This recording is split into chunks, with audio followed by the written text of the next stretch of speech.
Okay, then there is uh,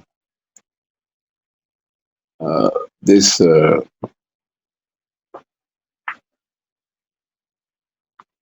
is this thing about which concerns reptilians, whether there's a good side to their activity. Uh, there are those who posit that the goal of the globalists and their reptilian cohorts, is actually to take out man from this dimension uh, because of his rapacious activities uh, on the all natural environment, because they see Earth as important in the overall cosmic ecosystem. So, for the Earth to be preserved, man has to be wiped out because his activities do not take into consideration the larger picture. And then I just think here it is insinuated that the globalists and the reptilians may actually have a beneficial plan for planet Earth. So, what do you say about it? Are you thinking they have a beneficial plan for this place? Here's the idea, and it's not that hard to see once you just take a little time. And that is that they created this spot. Okay, it's like a garden you create, whatever. Okay, so there's the story of the Garden of Eden. That's a cute story, isn't it? We've heard a lot of cute stories, and so but they came here because, again, they're warmongers, and this is just how they are. This is how they've developed themselves through creation, and probably through more creations, other creations too. So they've come here. They set up camp. They did what they did, created the humans, brought little unaware souls from the astral realm, popped them in the bodies, and it's like, okay, let's get to work. Okay, so now what you've got here is you've got all this stuff going on. And so as things progress, the real guides are there too, the is and the real guides, and the true silent ones, and they see what's going on in creation. So they're always out to help individuals become more aware and wake up. So as they little by little are able to place themselves into certain situations or circumstances with people, they little by little let people know about what's going on. And so things have progressed to what they are, to where you know there is too much awareness going on. And this always happens too. It always happens, like anything. uh, it just like when Paul was here and created Ekankar, and then Joni was behind the scenes and instigated all she did with Darwin and Harold, etc., to where it is now. It always happens because this is how it is. This is because of the choices that people make. And so uh, Paul was to come first. I was to do this part here. Okay, this is the bigger part, as Paul went into the background to help do this on the real side. All right. And so that's what's taking place. And so now we're just getting very matter of fact with what's going on. And you notice that Paul, he wrote the nice books and all that, and they were very comforting, and it was, and I liked them too. I read them a lot, studied, and I was out there in the public since day one, almost doing whatever for over 30 years until 2001. And so, and I was still out there, but it was a new position. But now with the new presentation, and we're just really getting into it because now it becomes the entire environment that's going on. And so what I see is that what I've chosen to do is, I don't want to stand here and watch the world burn. I don't want to stand here and watch people suffer, because that's what they've been doing for the longest time. But it looked like it was all kind of natural, a natural progression of things and all these little incidences. Well, as I got more into it and decided more and more, you see that now it's all these little incidences become into raging, events. that are just becoming overwhelming for people because they are presented, there's more real light here, and they're presented with more opportunity to become more aware. And this is the big challenge, and it can all incorporate itself as you see it properly. So, but the thing is that now the reptilians are out to destroy the planet. That's it. It's a given, because they don't want people to become more aware. Dealing with Joni and Harold is an example on the real side, and they're very upset. And so, because they're going to be exposed, like everybody's being exposed. The world knows this. I'm surprised they haven't shut down the internet and stuff, but they're very upset. That's why all these things, and you look at the last since I've been here, since I've been on Skype with Ava, last 6 years, you look how it's escalated radically around the world, because they see us on the real side. And there is no betterment in their minds. Their whole thing is control and destroy. So their idea is that if they can't have it, no one can have it. This is the real position we're in. There is no la la land here. There is no life here. And anybody that thinks that there is, or that they're trying to get ahead with a better life or financially, good luck. There's no such thing. You do what you do. I suggest, again, focus on becoming more aware, because you don't know what's going to happen next. And just like we used to have the Iranian Skype years ago, though that had to be shut down because of what's going on in different countries of the world, because of the policies created by the monarchy around the world. And they use the United States, their takeover country, to project all these things like, oh, everybody's the bad guy except the United States, who blows up everybody. Yeah, they're good. Everybody else is bad. You see, things are kind of turned around. This is the real world. And so for those people that feel safe in their homes, you're under the illusion there is no such thing. There is no future here. I'm not predicting doom. I'm saying that, hey, they see us on the real side, and I'm not going to stop presenting what I'm doing. I'm not going to stop what I'm doing on the real side in here. This is it. Because, again, you got nothing else. Because all life is awareness. It's not about, having a good life here and trying to make a future. Well, guess what? The children, those people that have children, look at the future that they're looking into. It's only getting worse. A totally poisoned planet with a collapsing atmosphere, coming into 5G and then 6G and 7G. How's anybody going to survive this?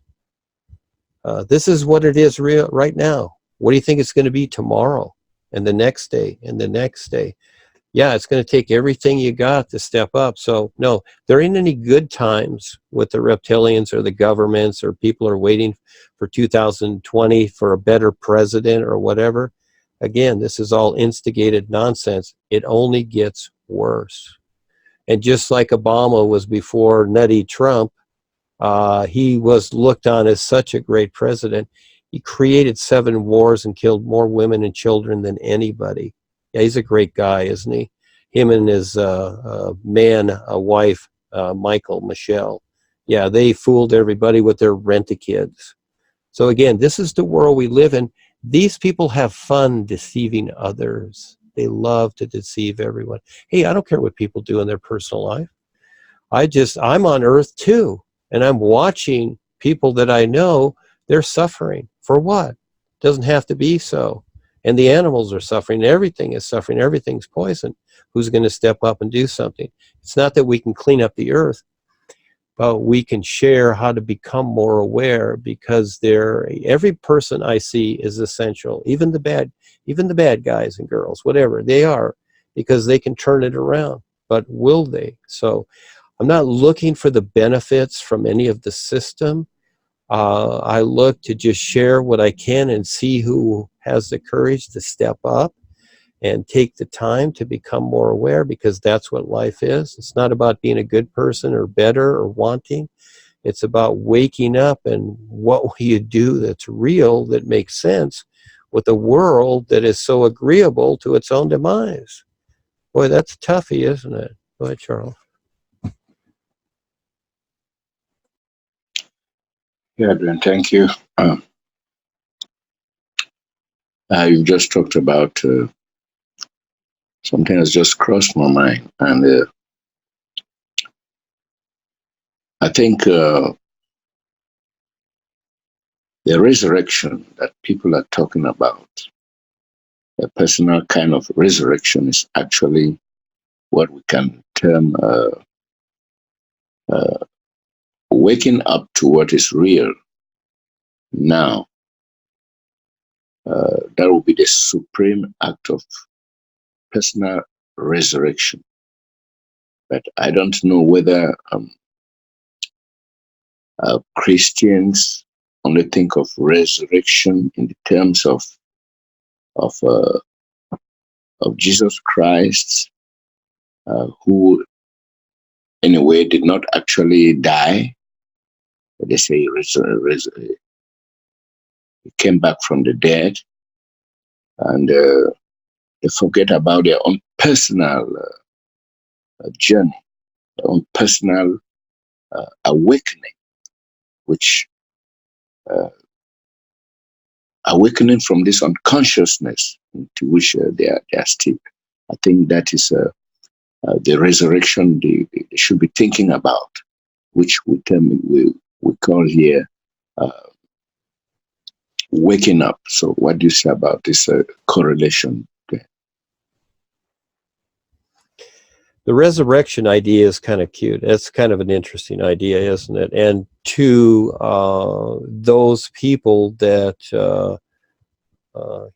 they hold to this idea, it's a particular. I myself, you can relate that to what we're doing, but then how would the world see it? It would be like we're kind of agreeing with their idea of it, which ties to Jesus, etc. And again, this is a cute story. When you really look at all these stories in the Bible and people that are religious from our point of view, whatever, um, how does that solve the GMO situation, what Jesus went through or what he did, as an example? It doesn't. So these are all cute stories. Okay, so he came back from the dead, supposedly.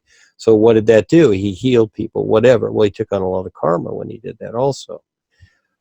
So people don't see the relationship because of their awareness of their consciousness they've created. They don't see that. So the resurrection idea, it sounds really good. These things sound really, actually they have a lot of emotional impact around them. And this is why people like them. The word holy and divine and resurrection and soul and God and saviors, you know, through the course of time here, a lot of emotional, additives have been created around these things to where it's easy for people, just like at a rock and roll concert to just, step into the crowd and start jumping around and start dancing.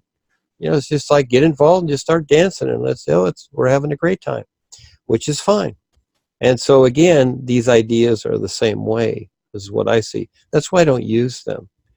I don't use any of these things. And you could, but what you're actually doing is that in a way, look at it from their point of view. See, now you're agreeing with they're deciding, and you're trying to change it or move it around a little bit, but realistically they see that, oh good, here's someone else that's agreeing with us, until you try to mention something that makes sense and then they don't want to hear you. But this is the world. This is the challenge. I'm not saying there's a right way or a wrong way to do anything. It's not about that. It's about you figure it out the best you can. And so these old ideas, have they worked? People have looked to that for what, 2,000 years, that he will return or whatever. And people are still doing it. They're still listening to the preachers with these same old ideas because people want to be told. They want to cling on to the idea of belief and hope, that hope something will be better. Well, it'll only be that way when they decide to face themselves and face their own awareness and figure it out. And so I know it's a lot. That's why I do this all the time. That's why I'm doing this every day with Ava, because I see the world. It's a lot. I'm not like Harry, that's 2 times a year for an hour he's on stage, and the rest of the time doing what? Because he don't care. You know, Joni manages the membership unconsciously, so that's all that matters. So that's their business. This isn't a business. This is about, I see what's going on. They see what I see, what's going on. They don't like it, the world controllers. So they're doing everything they can to disrupt people and to keep the distortion going. So again, we're going to see what happens here, because I would like to see more people aware, because I see that everybody's that's here, and there's potential, because that's what life is about. Just like raising children, you see them, you know, become more aware. You see them wake up. You see them recognize you and recognize certain things. And that's what life is about, until eventually you can recognize the isness and the all is, to where you've totally freed yourself. It's a heck of a journey, and it's taken us a lot of lifetimes. But here we're at that cataclysmic position again, like in Atlantis and other continents and situations on this planet and other planets. And here we are right now. And they could push a button and the whole world is gone. I mean, this is how nuts it is. They shoot lasers at the sun, seeing it on the real side. They do all this stuff, etc. It's all nuts. So, you know, having the conventions and the talking and the political stuff, oh, that's all cute. But it's really about awareness. Who will take the time to become more aware and see? And then see, you can give up the agreements with all this nonsense, but people still agree. They still hold on because they're afraid not to agree. So it's a choice, isn't it? So first step is the references, and then let's see who goes from there. Yes, Charles. So I don't know what's going to happen with the resurrection thing, but we'll just have to wait and find out, won't we? Yeah, okay, Duane. I was just, uh, reinterpreting old wisdom. That, as you say, to make any connection to stray into their territory, will be lending them credence. And so one better stays clear of their terminology. It's true.